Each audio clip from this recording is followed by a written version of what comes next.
નાની એમથી વાત કહી દઉં. એ હનુમાન ચાલીસામાં એવું લખેલું છે, રામજીએ હનુમાનજી મહારાજને પોતાના ગળે લગાડ્યા અને ગળે લગાડીને કીધું, તુમ મમ પ્રિય,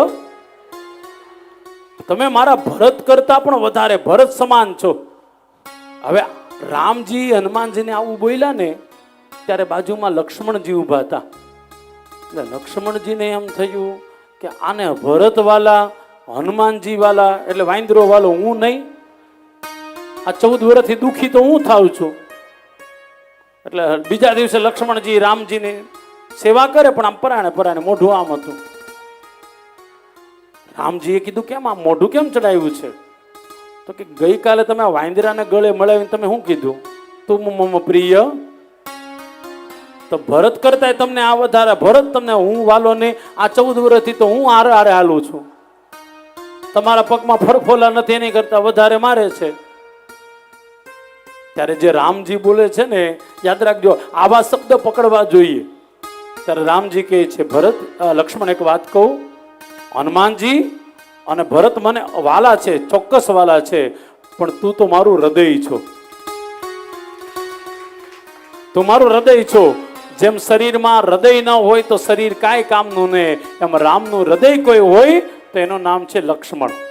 એટલા માટે વાલ્મીકી રામાયણમાં તો સ્પષ્ટ લખેલું, વાલ્મીકી ઋષિ એમ કહે છે, હૃદયો લક્ષ્મણો, હૃદય છે એ સાક્ષાત લક્ષ્મણ છે રામજીનું.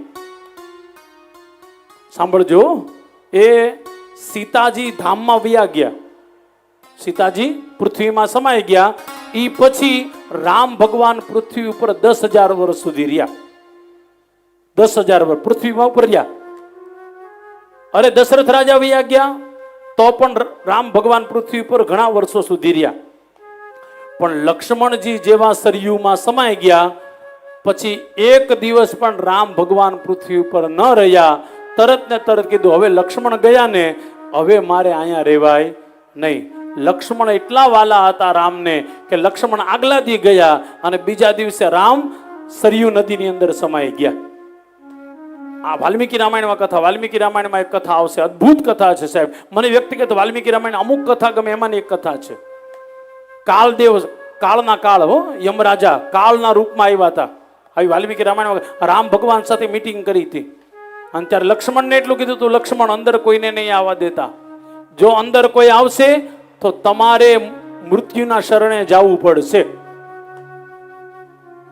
આ કથા છે વાલ્મીકી રામાયણમાં. અને કાળદેવ અને રામ ભગવાનની બંનેની વાત ચાલતી હતી. એ જ સમયે 12 લક્ષ્મણજી પહેરેદાર તરીકે ઉભા હતા. દુર્વાસા ઋષિ આવ્યા. દુર્વાસા ઋષિ આવ્યા, લક્ષ્મણે હાથ જોડીને કીધું, ઋષિ માફ કરજો, અંદર નહીં જવાય. અને દુર્વાસા ઋષિ એટલે તમને બધાને ખબર જ છે ને કેટલો ક્રોધ. લક્ષ્મણને કીધું, મને અંદર જતા રોકે છે તું? તો કે અત્યારે અંદર ભગવાન રામ થોડી મીટિંગ કરે, ગમે તેવી મીટિંગ કરતા હોય, એક ઋષિની અંદર જવા માટે રામ કોઈ દી ના પાડે જ નહીં. અને ત્યારે દુર્વાસા ઋષિની જીદ, અને છેલ્લે તો એટલું કીધું, હાથમાં જળ લે, હમણાં આખી અયોધ્યાને ભસ્મીભૂત કરી નાખું, દુર્વાસા ઋષિએ કીધું. ત્યારે લક્ષ્મણે કીધું, 2 મિનિટ ઉભા રહો, થોડા ક્ષણ માટે ઉભા રહો, હમણાં જ જઈને રામને સમાચાર આપું. અને જે રામે કીધું તું અંદર કોઈને આવવા નહીં, તમે પણ નહીં આવતા, લક્ષ્મણજી અંદર ગયા. અને જેવા અંદર ગયા તો રામ ભગવાનના આંખો મોટી થઈ ગઈ. કાળદેવ ઉભા થઈ ગયા, લક્ષ્મણ તમને ના પાડી હતી અંદર નથી આવવાનું, છતાં તમે આવ્યા, હવે તમારે જ પેલા મરવું પડશે.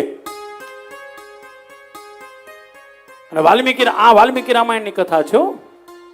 વાલ્મીકી રામાયણમાં લખેલું છે, લક્ષ્મણે કીધું, ભલે મને મરવું મંજૂર છે. રામજીને કહે છે, આખી અયોધ્યા બળીને ખાક થઈ જાય ને એની કરતા હું એકલો મરી જાવી મને મંજૂર છે. કીધું, શું થયું? તો કે 12 દુર્વાસા ઋષિ આવ્યા છે.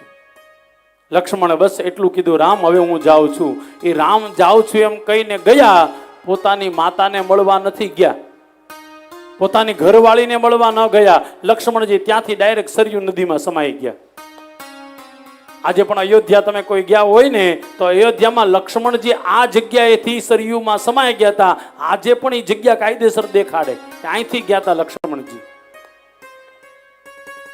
ક્યારેક આવી આવી કથા સાંભળજો વાલા. અને પછી લક્ષ્મણજી ગયા, રાત્રિના સમયે રામને એમ થયું કે લક્ષ્મણ ગયા પછી હવે મારાથી રહેવાય નહીં.